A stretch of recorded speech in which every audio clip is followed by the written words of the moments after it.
We are live from Los Angeles on Good Morning La La with our very special guest today, Isabel Oliver Marcus. Good morning. Good morning. So excited. Isabel. She is making her national television debut tomorrow on NBC's hit show, This Is Us. Wow. Incredible. Wow. Congratulations. Motivation Thank you. Monday. Of all shows. It's incredible. Yeah, I know. I'm really glad that not only is this my first role and it's recurring and that's incredible but it's a good show that tells like really good stories. It's crossing a lot of boundaries and barriers, you know, the racial barrier and the body image barrier, and I'm so thankful to be able to sort of be part of that message. So tell us your journey. How did you get this role? Well, so I when I was in 5th grade, I don't remember. I did a play and I was like, oh, this is the greatest thing ever. And I realized this is what I wanted to do with my life. And In fourth grade. In 4th grade. Yeah. 30 years later, I was still struggling to figure out what I wanted to do. But Yeah, good for you. most of my friends were like, you know, I want to be a veterinarian or a teacher. And I was like, I want to be an actor. I'm a dreamer. Yeah, exactly. And my mom was like, okay, if this is what you want to do, let's make it happen.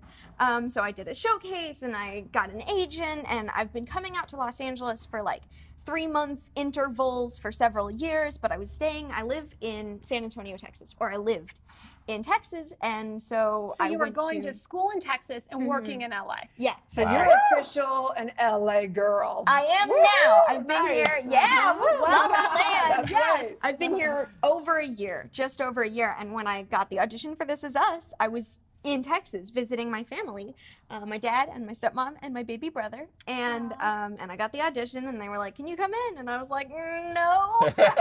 And they, like, miracle upon miracles, they let me send in a taped audition, which is crazy because Wow. there's so much secrecy around the audition. And I did. And so Thursday I sent in the tape. No. Thursday I got the audition, Friday I sent in the tape, Saturday I was on a plane, Monday I had a chemistry read, Tuesday I booked the role, and Wednesday I was in the Paramount lot. So I was working within a week. So Did you when was even- that exactly? When did that? That was July, I worked July 19th. Oh my goodness. My stepmom's birthday. Oh. Yeah, I know. So the episode's going to air tomorrow. Yes, well, so I have had actually one episode already, but I was in like 5 seconds at the very, very end of the first episode. So this next episode tomorrow at 9, 8 Central, is I have lines. So Isabel, I have a question for you, because as a doctor of divinity, we teach consciousness. We teach how, you know, how we manifest and everything. And you said clearly that at 4th grade you knew, but was there a practice to keep the belief, keep the vision? Like, what did you do? Yeah, I think, you know, everyone always says it's a business of rejection and you have to learn how to accept the no's. And I think in part I was incredibly motivated and supported and uplifted by my friends and my family, my community. I come from a really strong, tight-knit group of people, and a lot of them are artists. And so they were able to say, yes, this is a thing you can do. Like, this is a choice that you can make with your life. And so I think really I draw strength and passion from my friends and my family. And my Just give me a community. shout out to your mom, because she's here, Yeah. and I know that just she love she's done so much and committed to your dream and to being here and supporting. So we just want to give a big shout out to mom. Yes, for sure. yeah, she came out to Los Angeles with me. She has been my partner in this whole thing ever since. Wow, incredible. Does the idea of competition ever freak you out when you're starting? Like, oh my gosh, all these other people are trying to be actors too. It's about the competition. That's what it is. I started out in theater competitions after my first play. I did like UIL in Texas, and I was in competitions, and that's what drove me. And I was like, oh, I can do this and then make money off of it? Okay, sounds good. To do what I love and make money. I'm gonna win. You know what I love about that, though, is you're doing it from such a positive place. Thank you. You know, it's not because, oh, I want to win. It's because you love what you do. Yeah. Like we talked about earlier in the show, it's the why, not the what. And I think it's that I love what I do, and then when I win at it, it validates the love. It means that, like, love really can conquer all, because it conquers. Speaking of love conquering it all, Oh. I got to get back to This Is Us, because I've been an avid viewer of the show. I love it, and there's so much buzz and hype around what's happening with Jack's death. This storyline has been happening throughout this, like the seasons, right? We're gearing up. Us Weekly just released an article 22 hours ago saying it's going to be revealed very soon. Just trying to get the inside information. So I'm wondering, what do you have to say about that? Well, there's very little I can say. But when my first episode came out, the writers and the creator, Dan Fogelman, they all said there's 3 clues at the very end of the episode that I hope you looked out for, and they were Kate's dog, Kevin's cast, and Randall's girlfriend.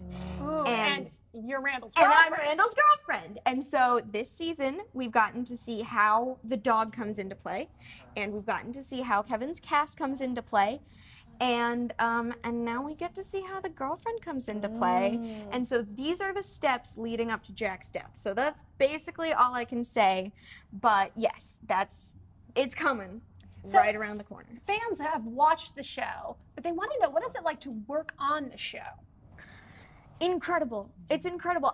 I'm sure that no one is surprised when I say it's a great cast and crew to work with. I mean, they're beautiful people, literally and spiritually. I mean, Mandy Moore, of course, is like a goddess in real life, but and truthfully, they're all prettier, like in person, than they are on. I don't know how they do it, but like I met Sterling K. Brown and Susan Kelechi Watson, and I was like, wow, you're so gorgeous. But they're great souls, and every single person, not just the cast who we get to see every day, but the people behind the camera who are like, they're lifting up everyone, and they're great people. They're so professional and on top of it, but they're also like, they don't hesitate to crack a joke, and they're not hard-edged or anything. It's just a great. All of that is equally true of you, by the way. I have to say, it's incredible. Thank you so much. But I imagine people out there, Isabel, has there been a time like a darkest hour for you? Has there been something you've had to really overcome? Because we're seeing you like, she made it, she's beautiful, she's radiant, she's happy. She's too young to have a darkest hour. Come on. Did you ever want to give up? Please. Did you ever? My mom regularly, because it's been an expensive and time-taking venture, and she's regularly like, are you sure this is what you want to do? And she's like, I will support you 100% if this is what you want to do, but if it's not, I need to know. and the answer has always basically been yes. I mean, I had to leave all of my friends and family in Texas, and I had already done 2 years of high school at Northeast School of the Arts in San Antonio, and it was a great art school. And so leaving that was a big deal. But I never had a doubt that this is something I wanted to do, and I never had a doubt that this is where I needed to be doing it.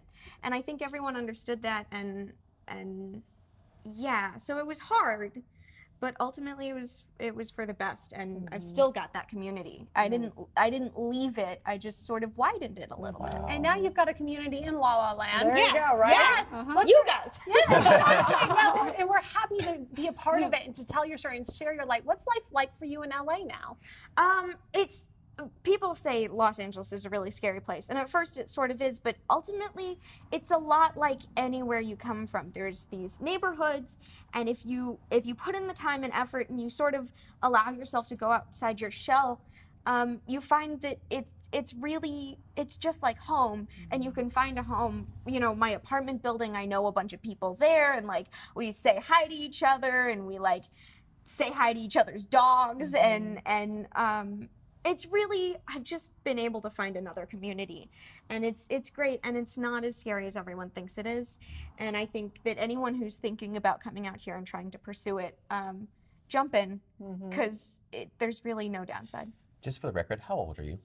I'm I'm almost 18. 18. You are the wisest old soul. Yes. It's incredible. It Do really people is. tell you that often? Yeah. They do. Yeah. For sure. And so people are watching, they're thinking, how did she do it? Can you give them some tips? How to break into Hollywood? How to do this? Again, I think it's about community. I think like staying stable is about like finding the people who love you and who you can love back. Having a dog has been really important for They're me. perfect for unconditional love. Right? Yeah. Exactly. They always Yeah. love you. We love dogs here in Good Morning LaLa, and we have a mascot called Zoe. She comes. She's so cute. So good. Yes, Yeah. absolutely. Speaking of community, you mentioned the fudge, so Right? we want to bring in Mama Taylor's fudge for you. I wanted to give you this box. Should we try a little? Yes, please. Oh my gosh. Absolutely. It is the best fudge you've ever tasted. It says it right here. I'm just Amberly going to go Taylor's. for this piece that's Go right for it. next to me. No, Erin was making sure you didn't take the I'm one with her sure. name on it. I had dibs that Yes. one. Right. You want some? I'm gonna have it after a little. Okay, It's a little early for me. I'm going for it right now. So good. I think a little peanut butter looks I'm good at to 2 me. or 4 o'clock in the afternoon, kind of a sweets girl. I can Oh, eat I fudge like- all day. I like sweet Otherwise my Yeah. blood sugar is on like a rack. I'm like, it's not good. Well, when you're 18, you can do whatever you want. I guess so. That's right. Well, I mean, So- I still, I wake up in the morning, I'm like, oh, my back. My mom's like, you don't get to complain. A solid 50 more years before you can use that excuse. Isabel, is this the best fudge you've ever tasted? Right. It is the best fudge I've ever tasted. Thank you so much look for over here. taking your time. We're excited to follow the journey and have you back on for sure. as Thank we you dig so much deeper for into having this. me. So I'd love to come We're back. going to take a little break. When we come back, we're going to talk to one gentleman's journey of finding a way for you to be the change you want to be in the world. And of course, don't miss her national premiere tomorrow on NBC Tuesday night. This Is Us. Thank you.